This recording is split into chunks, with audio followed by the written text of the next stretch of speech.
podcast. Here we go.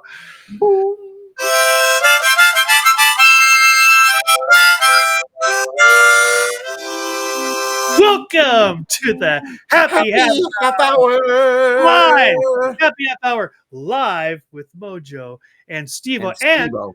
Happy, who is one of the founders and programmers at chatmosa.com, CHATMOSA, which is Zoom, only way, way better.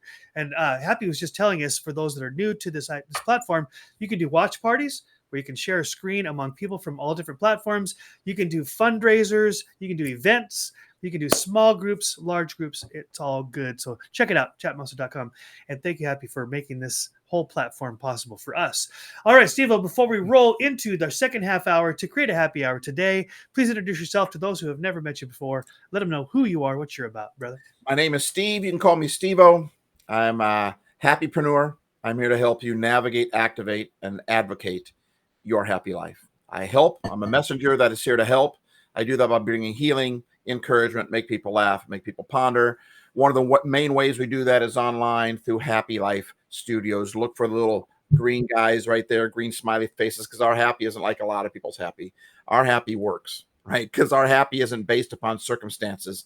It's based upon something much deeper. We define a happy life as a lifestyle where you get and keep happy no matter what the circumstances are. It's something I'm still working on, but I'm way better at it than I've ever been before. You can also go to happylife.studio and you can find us there, or search any social media app on almost all of them and just look for the little green guy there and you'll find us, Happy Life Studios. Speaking of Happy Life Studios, a brother studio of ours is Mojo Studio down in Southern California. And that guy right there on the screen, Joe McCarthy, is the founder and creator of Mojo Studio. Joe, tell us a little about Mojo Studio. Tell us a little bit about yourself.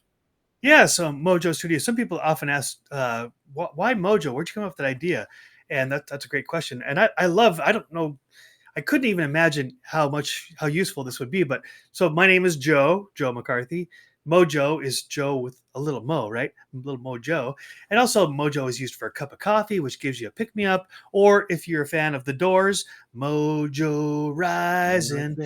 But I love the fact that Mojo is like the juices inside of you that get you out of being stuck into going the direction that you want, and actually kind of with the desire to do it. So Steve, one of these things that's really important to me is this difference in life between doing what I have to do versus doing what I get to do.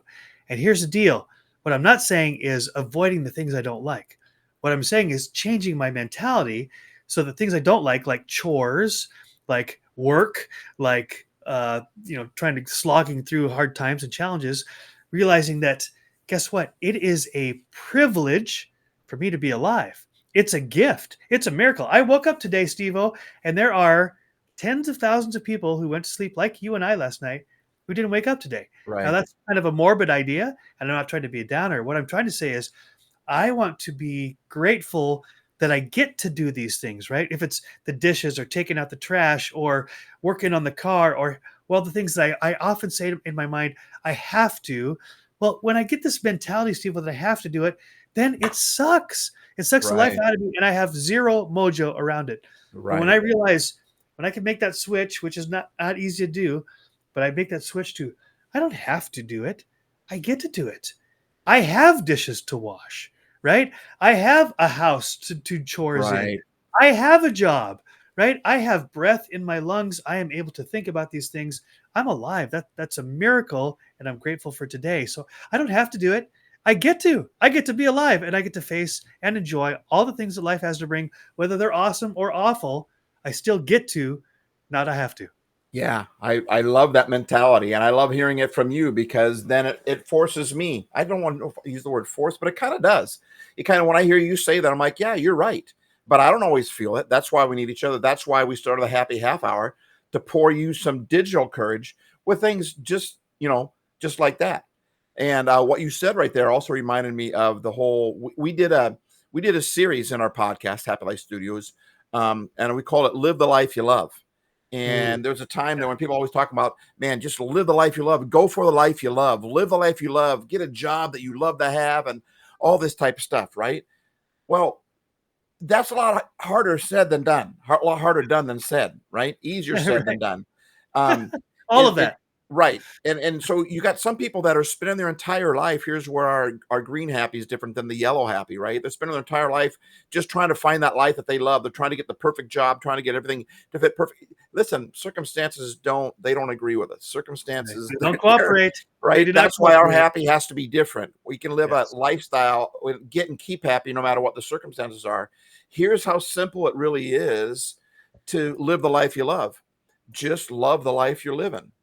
Love the life you live. Joe, you just said that. When we change our perspective, we call it change our mindset. Joe, you call it a mind flow because a mindset is like quickset, like concrete that you can't, Right. right? But a mind flow is you kind of go with life. For instance, if you got a job that you don't like very much, well, what if you became the best person that ever did that job in that company, right? It's so easy. You go online, you look at YouTube videos, you get books, you change your attitude.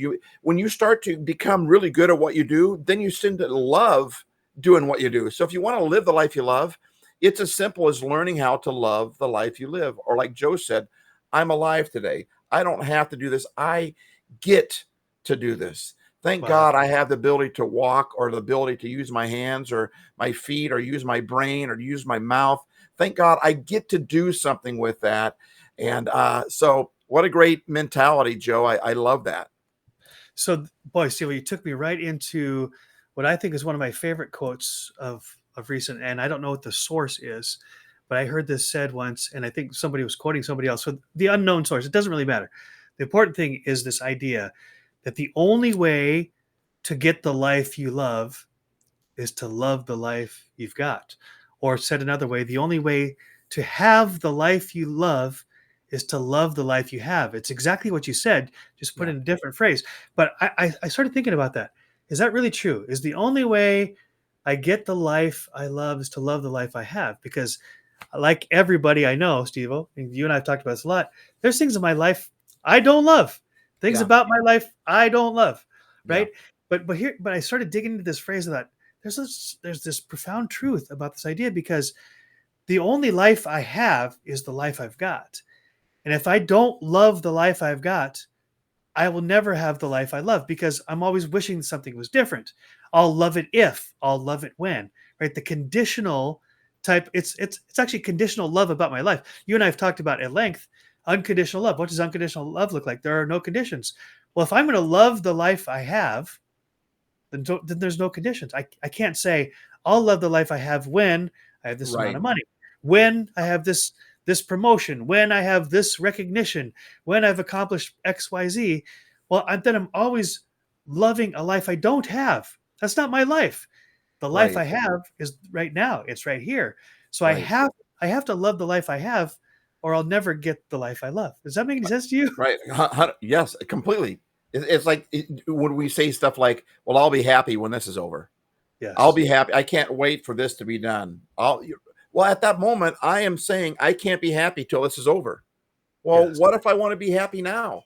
Instead of saying I'll be happy when this is done. I'll be happy when we can get this. I'll be happy when I get married. I'll be happy when. What about being happy now? Now I have limited myself to circumstances that are sometimes, if not most of the time, out of my control. I can only be happy when that thing finishes versus, wait a minute, let's adapt, you know, to right now. Not to mention, Steve, and I love what you're going here, is that even if things are quote unquote better when that thing happens, whatever that thing, that condition is, I've talked and heard so many people say, I was focusing on that thing or that person or whatever it was, and I got there and I realized I just missed a whole bunch of life between then and now, and the now doesn't necessarily fulfill me because now I'm looking at something else, right? So it's like this idea of climbing to the top of a mountain. Yeah, I got there, and then you see there's mountain ranges as far as the eye can see. You're like, oh, well, am I even on the right mountain, right? And how come I don't? Right. How come I'm not happy? Well, it's because I didn't enjoy the climb.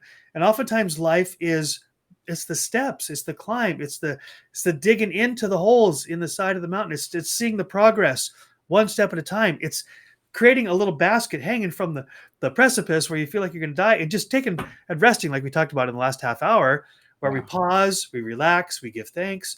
Oftentimes it comes back to gratitude, right, Steve? Is gratitude changes my mentality from I'll be happy if and I'll be happy when to I can be happy with me, with the life I have. And every moment it's the life, this is the life I have. So if I'm going to love the life, if I want a life that I love, I got to love the life that I have. And I think gratitude is one of the keys. And so, we've talked about this before about the roller coaster of life. Well, on the peaks, when things are awesome, give thanks because this too shall pass, right? And when you Right. get to the valleys, when things are awful, give thanks because this too shall pass, right? And we're going to be up and down and all over the map. And that's And we part of life. volunteer to go on that roller coaster, and it scares the tar out of us. And then we get off of it, and we're so happy that we went on it. I mean, And you get back in line. and we get back in line for it. That's Right. life is full of that stuff, it Yeah. is. And that's the whole, it goes back to what we were talking about earlier, just being in the moment, enjoying the now, or in finding at least something in the now that we can enjoy. It's so funny, of all the people that can compliment us, I think you get one complainer, you get one person that complains of, I don't know about anybody else, but for me, I get that person that complains about me or doesn't like, that's, I want to focus on that. Or you put out a video and you get all these positive comments, but one person put some stupid comment in there, or maybe it wasn't stupid, who knows, but it was a negative comment. What do we tend to focus on? Well, our human nature Mhm. tends to have us focus on that negative thing, but Right. we don't have to. We don't have to focus on when that's done, I'll be happy. We can say, well, things will be better when that's done, or circumstances might be better, but what do I have going for me right now? And those of you that are listening, that are watching, I just want to give you permission. It's okay to be sad. You can be sad and happy at the same time. In other words, I can be going through a difficult situation. I want this thing to be done, but I'm not going to say I'll be happy when it's done. I want this thing to be over. I want the new thing to happen, but not so I can be happy, but so that circumstances can get better. But when I'm in a tough situation, wouldn't it be kind of weird to just be happy that you're in a tough situation? Yes. Happy, another word you can happy, another word for happy is the word content. That doesn't Mm. mean, and you said something before, I want to get your, there's two words that you use to describe what contentment is. It's not mean I'm giving up. It means, no, I'm happy with where I'm at. Here's something I am happy about. I'm content by the fact that I can do what I can do. It might not be bringing in the money that I wish I could bring in, or it needs to bring in to pay my bills or whatever. But so in other words, I can be sad and I can still be content. The sadness will pass. If we sit there and say, I'm not sad, and we ignore it and say, no, I'm just going to be happy, I'm just going to be happy, that's where I'm giving you permission to be sad, because that's when that sadness turns into something darker. It turns into something more ugly. And that's when it starts getting out of hand. But, I've been learning this whole thing, even from our talks, Joe. The digital courage has been working on me, and we're the ones Sure. that are supposedly pouring it out for you guys. But this works across the board. Yeah. Yeah. So, Steve, just in recent days, offline, you and I and our friends have had these chats going on, these texts, and just saying, hey, sometimes, and even Yeah. recently, life life is it's hard, right? It's Yeah. taking its toll. I don't necessarily see the light at the end of the tunnel, and when I do see it, it feels like it's the train and it's headed right at me, right? It's going to run Mhm. over me. That that is Right. life. It is real life. But here's this cool thing that was going on, Steve, from my perspective, and I want to get yours as well. We had this three-way chat, you and I and our friend Tim, who's another studio, and we were talking about the struggle of life. It's real, and in fact, the whole conversation started with this idea of like, I don't know if I even want to share it because I don't want to be a downer to you, my friends. I don't want to bring you down. But here's what happened, and I love this, is that we rallied. We're like, really, is that how you feel? That's you're going through a tough time. I know what that's like. So let me pour some of my courage because I'm in a good spot right now. Not because everything's okay, but because right, I'm just in a good. I'm thinking I'm loving the life I have, as difficult as it may be. But that does it can't if it can't just always be about me. So we got to invite each other into this conversation, saying, "Hey, I need a little help here, right?" And we did what we talked about this last half hour. We paused, prayerful attention unleashes spiritual energy, Yeah. relaxed, right? Release everything and what was it? Look Release, at Christ. look at Look. Christ, right? We were actually doing that through our text.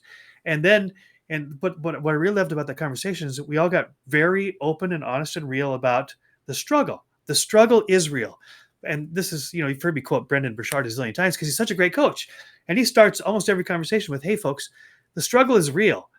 So if the struggle is real, then we're not, life can't be about never struggling. Because if you never struggle, you don't build any muscle. You don't build any resilience.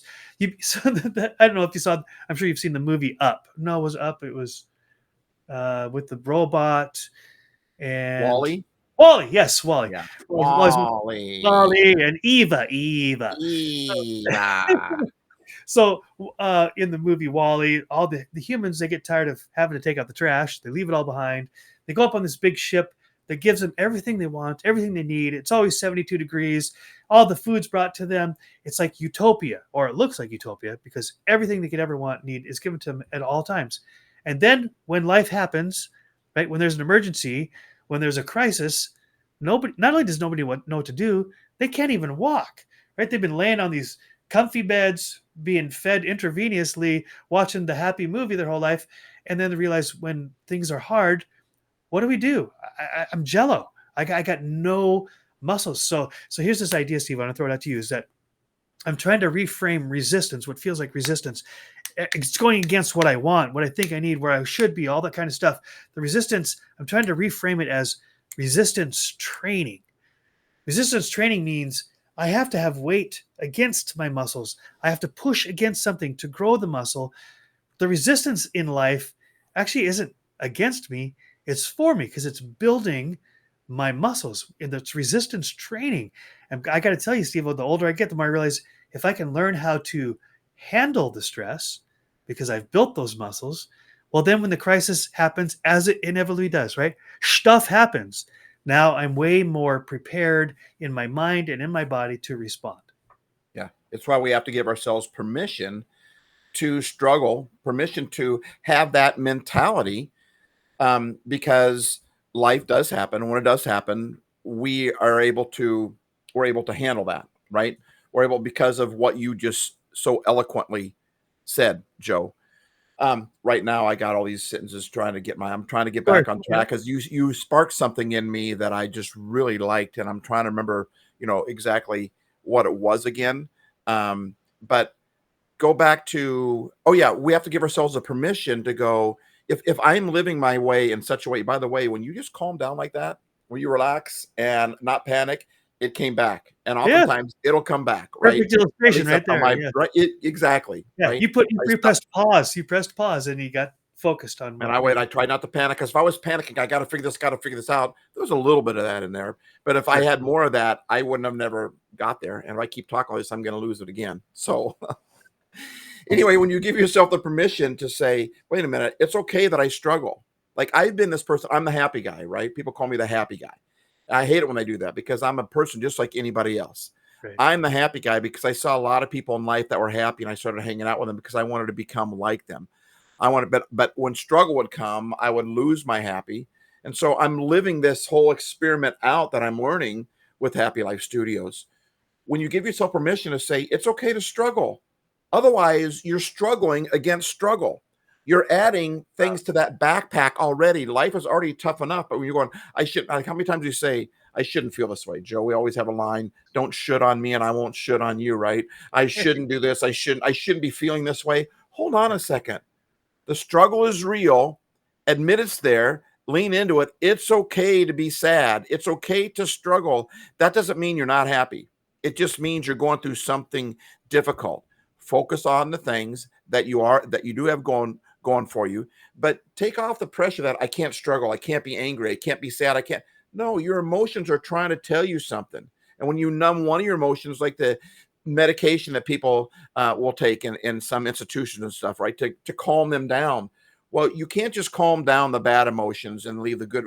When you calm one emotion down, I shouldn't say calm it down, when you numb one emotion, you numb all the emotions. And life is meant to be felt. It's meant to be lived. Yes. Ooh, yes. Anxiety or fear, anger, those are part of it. Those are emotions that are trying to tell us something. What are we going to focus on? Why are those there? What are they trying to tell us? Hit stop in the blender, like we talked about in the last episode. Let all those thoughts come down, and then figure it out. Why am I anxious? Why am I sad right now? Why am I angry right now? And then that line that up to go, it's okay to feel this way. That doesn't mean I'm not happy. It just means I'm going through something difficult while I'm content with who I am or where I am. Yeah, boy. So see, I got some clarity right here as you're talking, and so this paradox of being happy regardless of what my emotions are, because we often think of happy as an emotion, Yeah. and you've used the word content, which I love, and I've heard Trent Shelton often talk about above all things, protect your peace. So peace Mm, of mind and contentment are very close tied together. And as Steve pointed out, that doesn't mean complacent. That doesn't mean I'm not going to try to change. I'm not going to try to get better. I'm not going to embrace the struggle, right? It just means that right.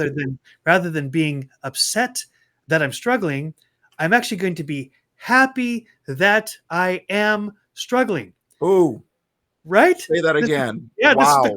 this is the clarity you gave me all of a sudden. Like I'm like, what do you mean be happy when I'm sad? That makes no sense at all. But it does if I embrace this idea that just came to me while you're talking. What if I can be happy that I get to struggle? What? Are you kidding me? Come on.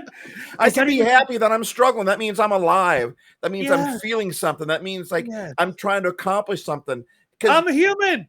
no one brags about, that show, Are You Smarter Than a Fifth Grader, right? But no one brags now going, I mean, no one our age brags around and go, guess what? I know what 2 + 2 is, right? They don't brag about that because there's no challenge to that. No one ever says, hey, I fell down. I didn't even cry. Look at this scrape on my knuckle here. See, I didn't even cry when that happened. I didn't even know that happened. There's nothing to that, right? I don't even know how that happened I just saw it there one day. And I'm like, okay, I don't know how that happened. But when we go through difficult stuff that challenges us and changes us, to go, look what I did. I did it. I made it through that. I'm still a survivor. I remember one time just feeling like a failure. And I swear I felt like I don't know if you guys believe in God or not. I think God exists and I think he cares about us. I think he made us and he's got a plan for us. And I think he likes to communicate with us. He uses circumstances to do that. And one time I was just feeling like, man, I'm so wussy. I'm such a wimp. I'm just a crybaby. And God's like, what are you talking about?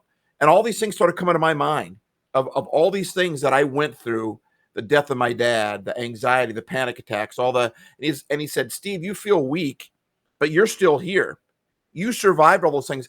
Those of you that are listening right now that are more than a few years old, right? You made it through COVID. You made it through a pandemic. Now you may feel weak. You feel like you don't have much to offer, but it's not true. You are stronger than you think you are. You're resilient. I sound like Winnie the Pooh, Christopher Robin now. You're stronger than you think you are, but you are. You are. That's that mindset that I had all messed up was like I just felt like but no, when you get through something big, when you make it through the challenge, that's when you feel best about yourself. So, man, that whole concept, Joe, of I'm happy that I can be struggling right now. Whew, Yeah. I'm gonna be soaking in that for a while, man. I think I sense a podcast coming. Oh Oh my man. gosh. So Steve, as you're talking, this scripture that I memorized as a Wow. kid comes to me, and it says, "Count it all joy, my brothers and sisters, when you face hardships, when you face struggles, when you face trials." Is there something wrong with that dude? What was wrong with Right, his brain? right. Who writes that, right? Exactly. Yeah, and I don't think a lot of people even remember that this is the guy that wrote 2/3 of the New Testament of the Yeah. Bible, and he says what? He says, "Count it all joy when you face hardships and trials and all the sucky things of life." Right? So he was saying what just kind of this epiphany that I just had. I get to be happy because I get to struggle, right? And then that verse goes on to say, because the trying of your faith, the trials of your faith. So regardless of your belief in God or not, your faith that life is good, your faith that I can do anything, is like you said, the faith that things are ever going to get better. Whatever your faith is, the trials, right, create this circumstance where you must endure. You must go through it. You must face it. You must struggle, which creates this whole Bible verse talks about, well, that creates perseverance, and perseverance creates patience, and patience. And it goes on to say, by the way, this whole struggling thing, count it all joy. Why? Because in the end, that is the path to, actually, it says perfection. Right now, he might be talking about in another world at the end of my life. I don't know what it is, but there's the path to what we really want isn't by avoiding the struggle. It's by finding the joy in the struggle, because that's the process that's required for me to get stronger. Right? So Come good. on. Come So on. good. I'm Are looking you at our kidding me? TikTok live feed, and Laura Strader came on, and she said, "Hello, Steve and Mojo." Hey, And then Laura. she said that she loves to practice chess on Duolingo, whatever it is. I imagine that's an app. Then she said, "I'm happy when I dance." And sometimes, I mean, instead of waiting till you get happy to dance, dance Right. first. If you can Yes. dance in the trial, if you can dance in the ugly, it does something inside of you. Your brain actually responds to, why are we dancing? I thought we were supposed to be panicking. And Yes. you're like dancing out of rebellion. You're not waiting till you feel like dance. Even if you just sway back and forth, even if you just out, sometimes out of rebellion of that anger, of that despair, of that sadness, out of rebellion, say something positive, dance, practice chess, do something that gets your Sing, mindset in a right? different, Go for a walk, right? Exactly. No, I love all that, Steve. It's being proactive, right? Rather mm, than rather than so reactive. this is, yeah, this is kind of a very dicey, in my Yeah. mind, kind of a dicey subject, because it's kind of touchy. But the thing is, if I'm always thinking I'll dance when the circumstances are great, then I don't get to dance now. And you've heard this, there's a very cliche but very interesting, and I think a lovely way to say it. It says, life isn't about waiting until the rain. I can't remember how it says. You don't wait till the rain stops so you can dance. Life is about learning to dance in the rain, Right. right? And I Right. think of Gene Kelly singing in the rain. He's got the umbrella and the rains are coming down. It's iconic. It's one of the best scenes in movie history. It's not because the sun came out, right? It's because he'd said, "Okay, it's raining. I could be hunkered down and wait until something's get better, or if dancing makes me happy, I'm going to dance in the rain. I'm going to sing in the storm." Right? As you said, as an act of rebellion, you're not going to take my peace. You're not going to take my joy, because I generate it. Yeah, I'm Yeah. not at the mercy of the Come on. circumstances. I get to generate it. I am Yeah. the joy generator. I bring the Right. joy. Right. As long as we're on that vein, what about one of the other classics? Annie, right? And Yes. she says, the sun will come It'll out come out tomorrow. tomorrow. Bet your bottom dollar tomorrow. So, in other words, sun wasn't out there. She was dancing. She was singing Singing. basically in the rain at that point because the sun wasn't out, but she didn't wait for the sun to come out. When you tell yourself that, and how many people, maybe I'm the only one here listening, but I mean, that song, when I hear it, even when I sing it now, it reminds me, no, hold on a second. It will come out. It will Yeah. come. I might as well dance in the rain, man, as long as we're going old movie, classic movie stuff, right? I mean, life is full of these things, right? They've been around for a long time. That's why they're there, because they're there to inspire us and get us on back on the right track where we're supposed to be. Yeah. There's a I'm a lover of music, Steve. As you know, I love gospel music in particular because there's so much hope in gospel music. And I was Good talking to my point. friend John, who did a historical study on, even in the some of the dark times in our country when there were slaves, and slaves were being mistreated. They were treated like property rather than people. They'd be out in the fields doing the hardest labor, getting paid nothing for it, Yeah. mistreated, and they would be what? They'd be singing, Singing. and they were singing about a hope that was way beyond their circumstances, right? And they were communicating to each other and to Yeah. themselves, this is not all there is, right? And it harkens to Viktor Frankl, like you and I refer to quite often. Viktor Frankl as a concentration camp Death survivor. camp Yeah, survivor, man. in the death camps, he was saying, you know what?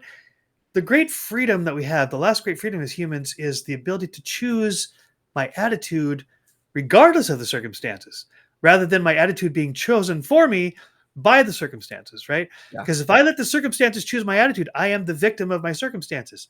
But if I can choose to sing in the rain, to dance because I know tomorrow's coming, to sing gospel music about the hope of heaven in the worst possible conditions, to say, as Viktor Frankl says, guess what? You can incarcerate me, you can beat me, you can kill me, but you can't take away my freedom to choose my attitude regardless of the circumstances. Yeah, that's what all the other prisoners are saying. How can you be in a good mood? He's like, because I'm not going to allow them. Well, you want to make the enemy nervous, man. Smile, laugh, sing. I have two things I want to say to that. Yeah, Number let's go. one, Um, I still struggle with that. I'm not there.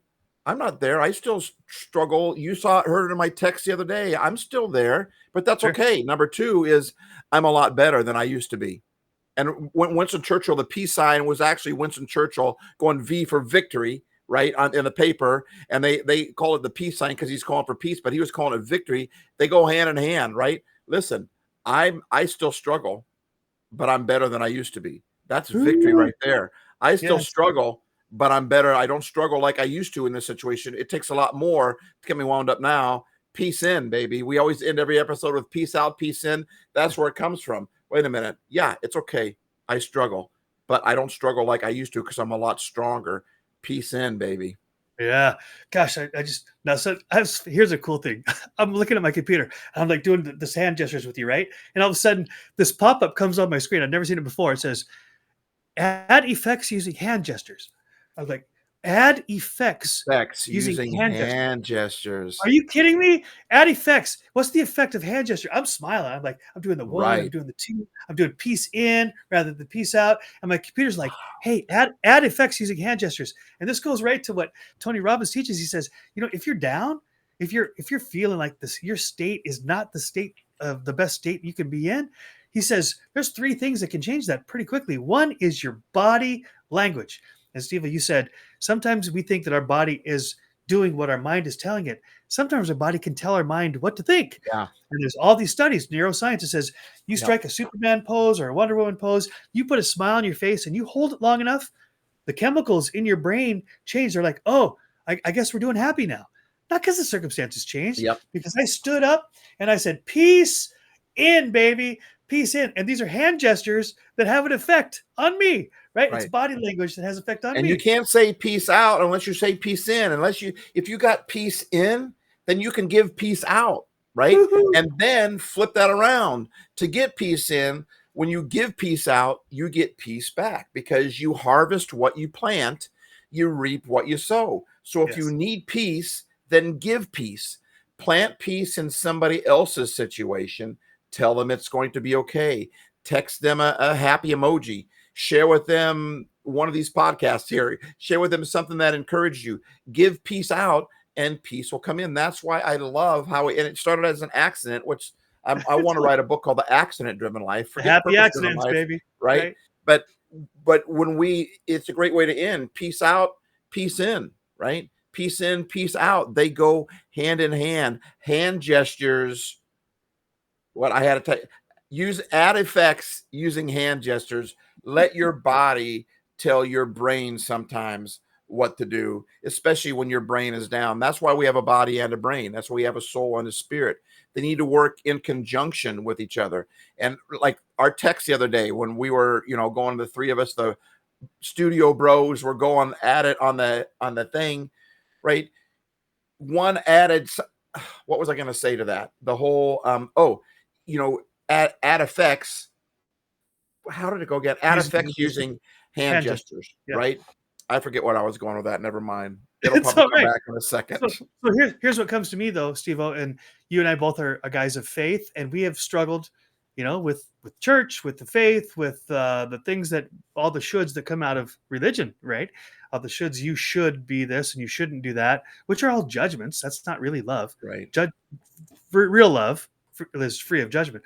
But let's go back to the hand gestures, because as a worship leader and as a worshiper, when I go into church, I don't always feel like worshiping, but sometimes I put my hands up and I think, is this hypocritical? Because I don't feel like worshiping. And I realize, guess what? Sometimes my hands up like this is a sign of a touchdown. Yeah, I scored. And sometimes the exact same gesture is, I surrender, right? Yeah. It's still a hand gesture. And sometimes it's like, yes, I've got it together and life is so good. Hallelujah. And sometimes it's the exact same motion that says, I surrender. Right? Help. I surrender. I'm waving the white flag.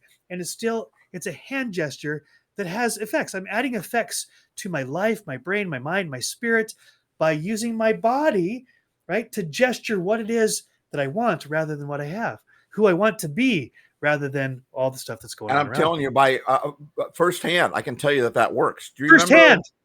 firsthand, right? Hand gestures. Do you remember Dr. Owen at school, college? We went to Yeah, school together, of Joe and course. I did. Yes. And he had this English accent, and he was the happiest guy. He was always, "Good morning, friends. Good morning, friends." And I Right. had just got done staying up all night studying for a test that I flubbed miserably after staying up all night studying for it. I was not in a good mood at all. I had to go to chapel because we had chapels every day, and you only got so many chapel skips, and I didn't have any skips, so I went to chapel. And this jerk, just like Paul that you said earlier, comes out, count it all joy when you go through hard times, right? I'm having a horrible day. And who comes up to start the whole chapel off? Good morning, friends. Let's just praise the Lord. I'm like, praise the Lord. I got your praise right here, bud. You don't I've know got a what I hand went through. gesture I'm for not you, gonna. brother. I've got a hand And gesture for you. there's a hand gesture exactly. And I remember sitting there just stewing in the anger and all and something rose up inside of me. That's when I was going to say earlier with that texting group. We have a body and a brain. We have a mind and a soul and a spirit. And sometimes when one of them is weak, the other one needs to step up and take Yeah. over. And in that text, I was very weak. So I shared it because you guys asked. And then you guys came back. You didn't judge me. You were strong in that area. And so you were able to cover my weakness. And when I'm sitting in that chapel and he's like, just praise the Lord, I'm like, screw that. I'm not praising God. Forget that, And then something rose up inside me and says, wait a minute. You stupid attitude. I'm not going to listen to you either. I'm not going to praise you, because I'm Yes. praising that attitude. I'm praising anger. I'm giving anger credit and glory in my life. And I'm like, no. And I just raised my hands like this, Joe. I'm going to praise God like this. And I was just mad, Joe, I tell you what, it wasn't probably more than a minute or a few. And my whole spirit changed. Yes. My whole spirit changed. My hand gestures made added effects. My body helped my brain out. My body helped my spirit out. My body said, we're going to do this. And now the rest of the brain and the spirit God said, okay, is this what we're going to do now? And it worked, Joe.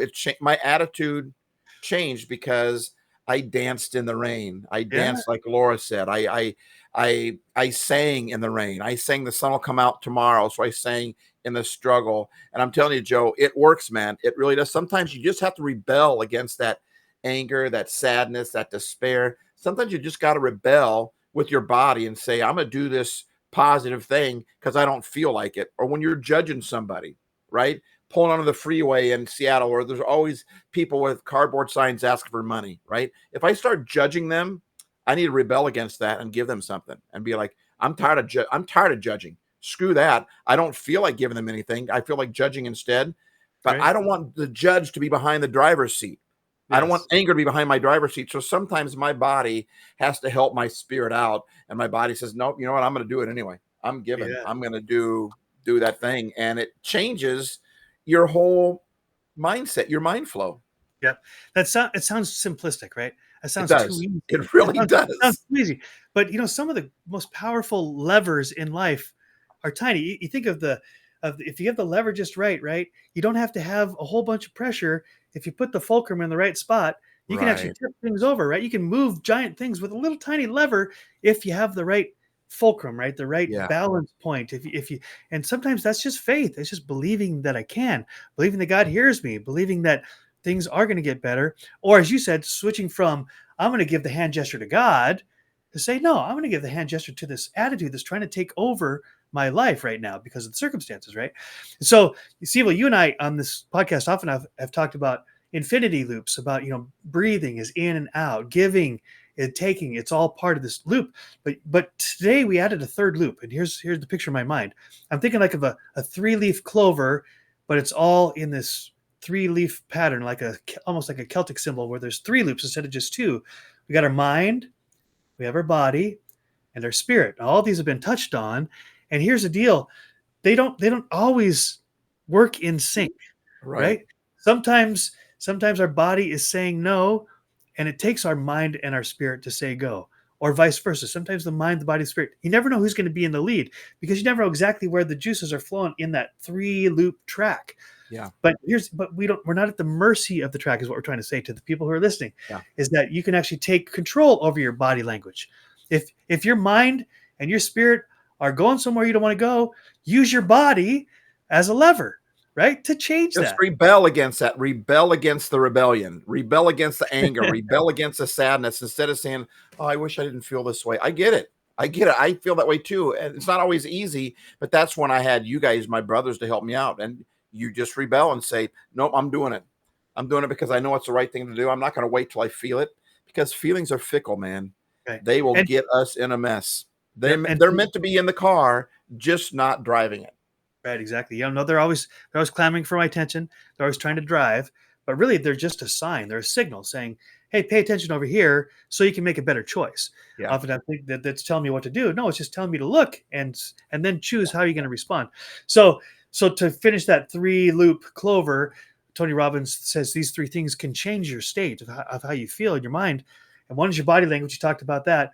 One is your words, and we talked about this a little bit too. That the words that are coming out of my mouth, my mind is listening very attentively to what I'm saying. And actually my voice is the most influential voice in all the world to my Wow. mind, because my mind's like, okay, oh, what are you saying? Is that where we're going? And it's the thing is, our subconscious mind isn't making a judgment. Is that good or bad? Is it healthy or unhealthy? Is it something I should or shouldn't do? It's just like, oh, that's what we're doing. Just like it's following your body. You smile and the endorphins release. You stand in a pose, your endorphins release. You start saying, I am strong. I am able. I can. I will.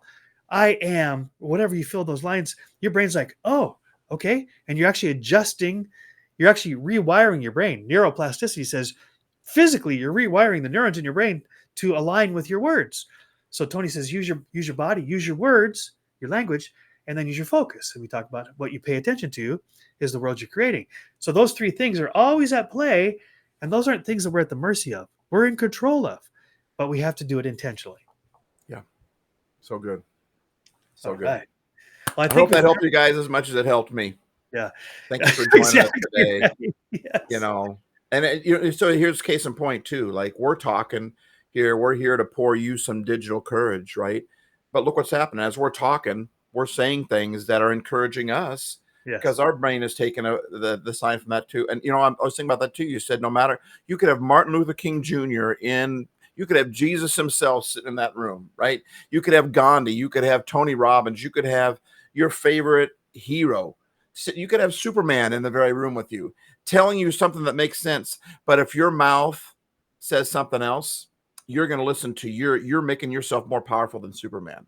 You That's right. know, like Yep. if I could say, if you don't want to prove, if I don't want to believe that gravity exists, you're not going to prove it to me. I like how you said there's nothing.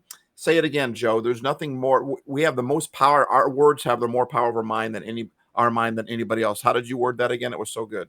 Yeah. Well, the science, and this isn't just my idea. This is science is saying that our subconscious mind is attuned to our voice. Our voice has the most influence over our mind than any other voice there is, and that's why our words are so powerful. Our words, as I learned as a kid, they can build up or they can destroy.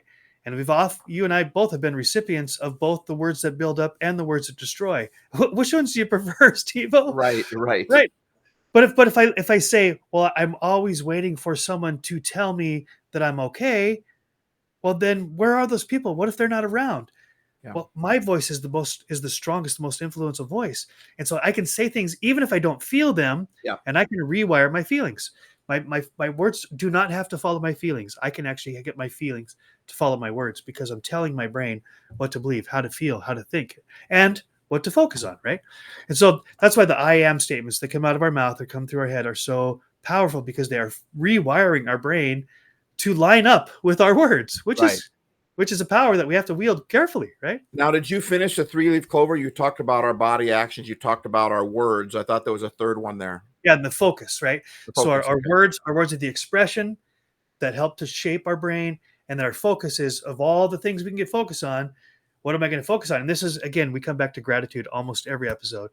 If I start with, because it's really hard to wield my focus, as you talked about that, the blender with the last episode, all these thoughts that are swirling around. So pause, prayerful attention, unleash your supernatural energy, relax, release everything. And how's that finish? Look at Christ. Look at Christ, release everything at Christ. Right? These are the things, and gratitude is such an easy, accessible, and free powerful tool is that little fulcrum, the lever that can change everything, where I say, rather than I'm going to focus on what I don't have, what I wish I had, what I want to have, which always puts me in the negative side of the equation, I'm going to look at what I do have. I have breath in my lungs. I have friends. I have blood that's flowing through my body. I have the resources that I need to. I have the power to overcome everything that's come up to me this far. Guess what? If I'm talking to you, Steve-O, nothing that I've faced so far has won. Right? And I'm going to talk to you who are listening. Whatever you've gone through in your life, none of that has won because you're here. You're now. You're able to participate in this conversation. And so you, my friend, have won countless battles. Give yourself some credit. Yeah, And go you. you talk about too the whole fulcrum idea.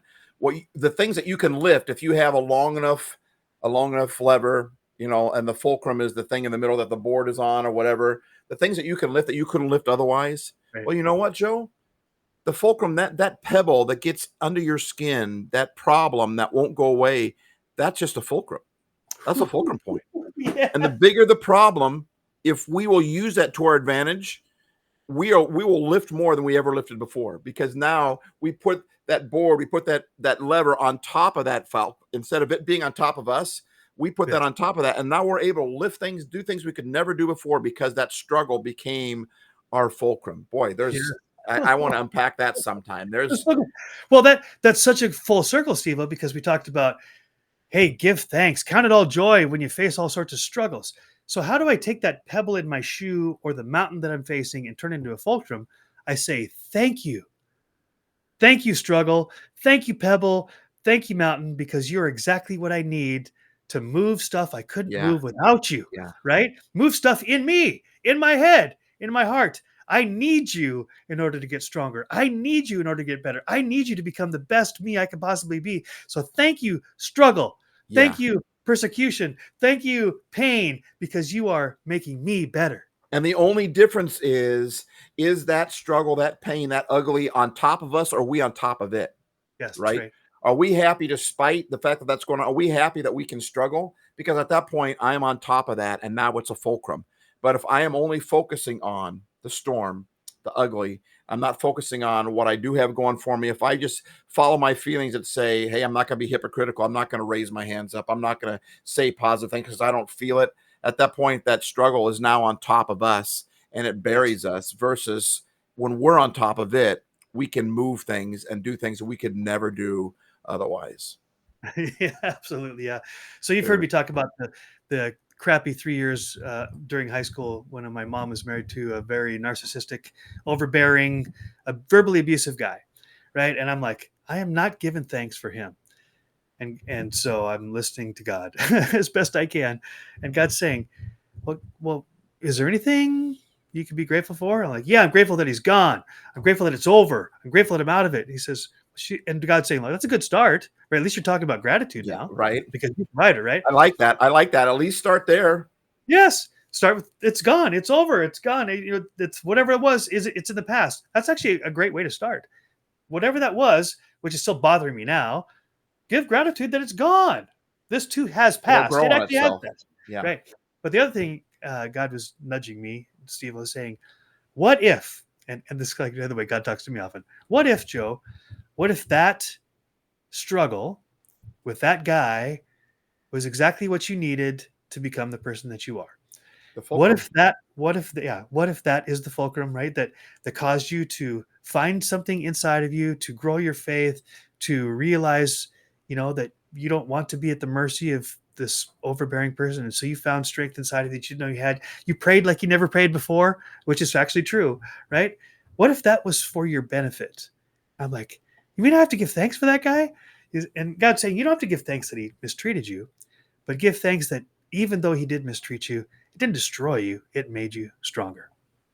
Yeah. What's something that you can be thankful for in that situation? And now you just put yourself over that situation instead of allowing that situation to weigh you down. Yep, absolutely. All right. So I'm going to give a book recommendation, and we're going to close this happy half hour. I recommend to anybody who likes this idea, whether you're a person of faith or not, to look up this book, Anti-Fragile. Anti-Fragile is a word that the author made up because it didn't exist before, at least as far as I know, before he wrote this book, Anti-Fragile. by Nassam. I'm typing it out in the chat. Nassam, Nassam Taleb. And he makes this amazing case how we as humans, when we face hardships, which are inevitable, he calls them black swan events. They just come out of nowhere and everything gets turned upside down. He says humans usually land in one of three categories. They get crushed because they're fragile, or they endure because they're strong, or they get stronger, not in spite of the storm, but because of it, and they're actually anti-fragile. They are stronger because of the struggle, not in spite of it. And I'm like, okay, all right, I've been fragile at times, and I've endured lots of stuff, but I think there's a higher calling, which ties right into the Bible verse that we talked about earlier. Count it all joy when I face the struggles, because it's making me anti-fragile, baby. Yeah. Right on. You guys are still here, man. Way to go. Way to be Yeah. anti-fragile. You might feel fragile, but you are still here. Yay, you. Woo! Yay, Yeah. you. Yeah, you. All right. So I want to thank Happy, who was here earlier, who is the founder of Chatmosa, and for being such a great tech support person and for creating this app, Chatmosa. If you're not familiar with Chatmosa, check it out. It's Zoom to the 10th degree. It's so many opportunities to apply this, to get people from all different platforms all into one space, for watch parties, for fundraisers, for events, whatever you want to do, small groups and big.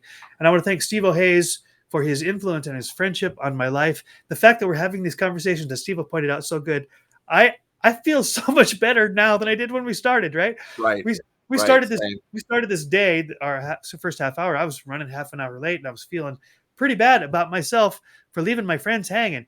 And they're like, "We're glad you're here, right? We're happy that you're here." They were saying, "Where were you, you big jerk? You left us hanging for half an hour." And now an hour into it, I'm like, I'm flying. I'm just full. My heart is full, Yeah. and that's a big sheer influence on my life. So thank you, Steve. Thank you. You're welcome. Thank you for doing the same. All right, so we will end as we have, and wasn't intentional, and it's become our signature outro, and that is peace out, Steve-O. Peace in, Joe. Peace in. Until next time, this is Happy Half Hour. Go and make someone happy, and you'll be happy too. Woo!